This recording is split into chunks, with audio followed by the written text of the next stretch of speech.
This month, we spent some time at Nash Elementary School where we sat with some of their Be Kind Club student leaders, and we talked about perfectionism.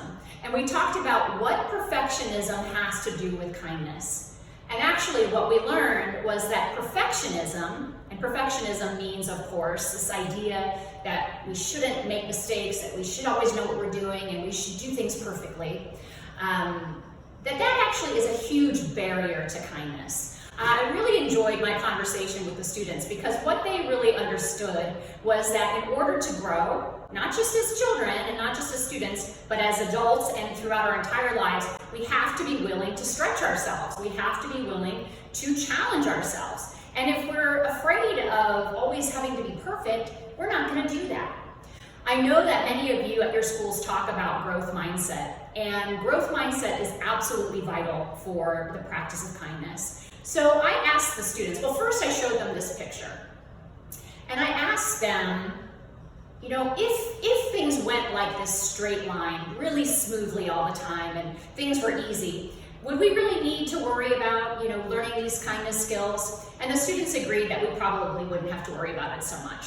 But since all of us agreed that life is really much more like this really messy line in the picture, that we really do need skills around kindness and around self-kindness, and pushing back on perfectionism is important for that. So this month, watch your own talk in your head around perfectionism. When you notice yourself maybe beating up on yourself a little bit, when you notice students beating up on themselves a little bit with their own self-talk, go ahead and listen to these responses that the students have to offer us.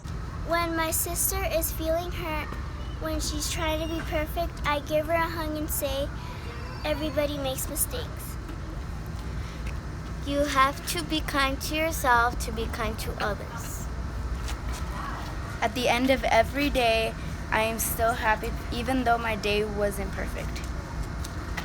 My imperfections make me perfect. So this month, let's really focus on messages of growth and encouragement and learning rather than fixed mindset and perfectionism. Understanding that when we think perfection is the goal, we won't ask for help when we need it. We won't take challenges when they're offered to us, and we'll protect ourselves and play it safe. In order to thrive in our lives, we need to grow, and kindness is all about having a growth mindset. Have a great month.